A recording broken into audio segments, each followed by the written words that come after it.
Hey, what's up, guys? John here. Barbara Lee of California is now proposing a $50 an hour minimum wage, which would be $104,000 per year as a base salary inside of the state. You're calling for a $50 an hour federal minimum wage. $104,000 for a family of one, barely enough to get by. $100,000 a year. Think about how far the world has changed to where just a few years ago, going to school for 4 years or 8 years, people would hope and dream to hit $100,000 a year income. Now that could potentially be the base income in California. Am I saying this is going to pass tomorrow? No, but what I'm saying is California and the entire country are stepping into a world of change, the likes in which we've never before seen. I'm going to show you this video. It's getting tens of millions of views all throughout social media right now. Everybody's talking about this, and you can see without doubt that this is a lot bigger than just a minimum wage increase. This is coming for property owners, for business owners, for America. Please hit the like button, YouTube will share the content, educate more people about what's going on in America. And if you'd like to fix your credit, we would love to help you at my company, GreatCreditFast.com. That's GreatCreditFast.com. If you have late payments, medical bills, charge-offs, foreclosures, bankruptcies, repossessions, or any negative item on your credit report, go to GreatCreditFast.com. Click the link in the description just below this video and schedule a free strategy session for tomorrow, for Thursday. Take a look at this. Can you explain how that would be economically sustainable for small businesses? Right here. You're calling for a $50 an hour federal minimum wage. That's $50 an hour minimum wage, right?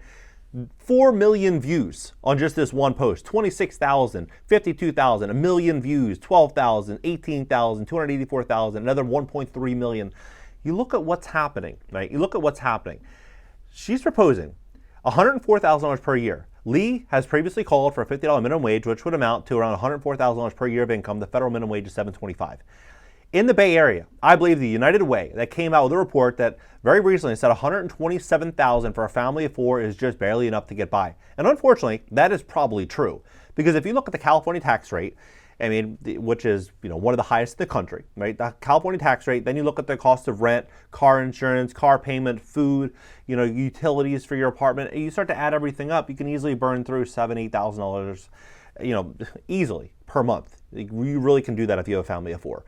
And so, yeah, I would agree with that. But at the end of the day, business has to make sense for everybody, right? The employer has to create more, they have to basically extract more value from the employee. Otherwise, the employee is not going to, it's not going to make sense to hire. Think about it. The employer, if they're making $104,000 a year on the hire, they're not going to do it. They would lose money because the employer has to pay themselves. They have to pay for expenses. They have lease payments. They have insurance. They have their own cost, right? So if they change the dynamic in a way in which they're trying to right now, you can just imagine what unemployment would look like inside of that state. And I think that's actually a part of the conversation that we all need to pay attention to, because what I think is very likely happening here is the growth of government services and social services are going to grow so much in California and many other states as well. So look at this. The California tax is a one-time tax that must be paid by businesses and individuals who relocate outside of California. This came out December 2nd, right? Then they have a wealth tax they're working on right now. The measure would impose a 1.5% tax on the assets of Californians with a worldwide net worth of $1 billion as soon as 2024, and a 1% tax on those with a net worth of $50 million by 2026. This is an annual tax. So you have to think about this. You may say, someone that is worth $50 million or $1 billion, they need to pay more, right? But the person that's making $50 million or has $50 million or $1 billion, that person is probably creating a lot of jobs and a lot of economic output. And so to punish them for the amount of value that they've created in that market, what's that going to do? It's going to push them outside of that market, right? They're going to move and relocate outside of the state. And so when you start to look at the change that California is going through right now, you can see one thing very, very clearly, that we need to look at other areas that could be going through this change, which I believe the biggest is going to be property rights, being a landlord inside of California. Here's what I mean. So Karen Bass is the mayor of Los Angeles, and she called for a $1.3 billion, $1.3 billion this year to get unhoused people into shelter, right?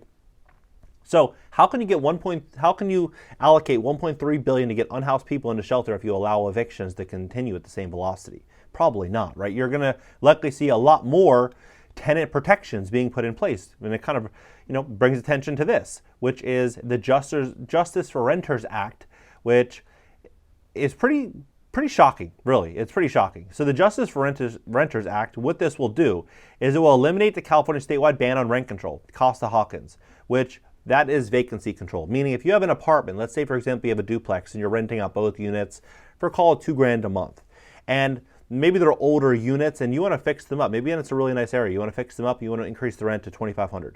You wouldn't be able to. By law, you would not be able to do that. You'd have to keep the rent at $2,000. Maybe, let's just say, for example, you want to keep rent at $2,000, but insurance skyrocketed because of the floods in San Diego and Los Angeles, the mudslides, and all the problems in San Francisco. And let's say insurance jumped 20% or 30%, and you want to offset the cost of your new insurance premium and push the cost onto the tenant. Well, by law, you won't be able to. You'll have to eat the cost yourself, right? This is a problem because a lot of business owners, when things go up, they push the cost onto the consumer across the board, whether it be, property insurance, whether it be food costs, whatever it may be, they continue to push the cost on. And so if they can't do that, well, that's going to be a problem for a lot of landlords. Now, this will allow local governments to help renters stabilize their rents, prevent skyrocketing increases year after year, helps local governments address one of the root causes of homelessness, skyrocketing rents and unaffordable housing. And so you can see it. You can see it very, very clear. Storms in California hit by, this is what's going to happen. We're walking into an insurance problem in California, to the likes of which we've never seen before. You have some of the biggest storms that California's had in San Diego was 175 years happen, and then boom, Los Angeles, and then boom, San Francisco. There's no way insurance is going to stay at 5, 6, 7% increase for next year. There's just no way. And then when you look at what's on whitehouse.gov, whitehouse.gov has something called the All Inside program, which sets a bold goal to reduce homelessness 25% by next year. And one of the 6 places they're doing this is in California. So if they want to reduce, I believe homelessness in California, there's about 175,000 people that are homeless in California, which is the state that has the most homeless people of any other state in the country. And so if they want to basically remove, just call it 50,000, 40,000 people off the street, where can they put them, right? Where can all of these people go? That's going to be the big question. So what I believe is going to happen is we're going to start seeing a lot more tenant protections being put in place to where it's going to be nearly impossible to evict. It's going to be a lot harder, much more challenging going forward. And so one thing that I really like to look at right now is what's actually happening inside of society and how kind of all this connects. A few years ago, everything, even today, everything is political. You're either on this side or this side. But what I think is going to happen is I believe, on the Democratic side, a lot of people right now are, saying that, business owners and capitalism and the way in which society is run right now is not being done, in a way in which benefits all people, right? And then you have people on the right saying, capitalism is what built this country and we need to protect property rights and things like that, right? But when you have a situation where inflation continues to get worse, the cost of living is getting more and more and more challenging, you're going to have people that are going to go from this side that are going to lose their jobs, that are going to go to this side. And then what's going to happen? This side is going to continue to grow and grow and grow. And then so with that, we have to ask yourself, well, what then happens? More changes are going to be coming to society. And so what I think is going to be happening is I think we're going to start to witness something really, really interesting. I believe we're going to start to see a lot more challenges for employers. And I think employers are going to be looking at employees differently. Lawsuits are going to become much more common inside of the state of California, employees suing employers. Because look at, for example, what state has the most labor lawsuits? District of California, right? District of California.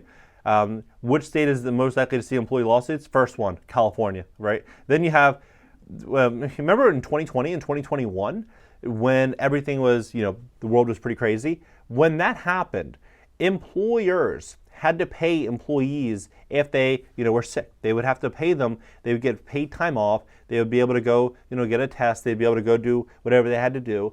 And it was the expense of the employer, right? And so when you start to look at where the world's going, you can see this very, very clear. You can see this. Like, for example, you go to california.gov, ca.gov. California invests $149 million in cutting-edge companies, creating nearly 6,000 jobs.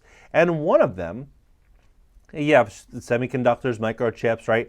But augmented reality, artificial intelligence. Snapchat is expanding their operations in Palo Alto, San Francisco, will use their award to advance the manufacturing capabilities for augmented reality devices. So like AR, VR, this is all going to happen.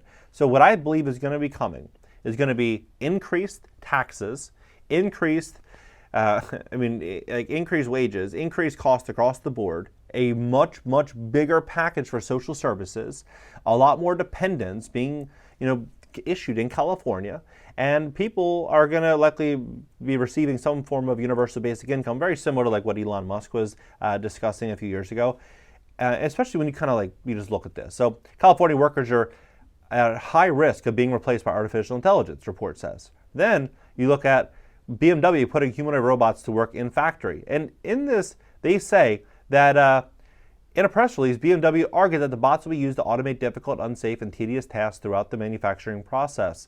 Very similar. It says difficult, unsafe, and tedious tasks. Then we remember Elon Musk. He said, create a robot capable of performing unsafe, repetitive, or boring tasks. Right? Like it's the same exact. It's almost the same exact wording. So you look at all of this.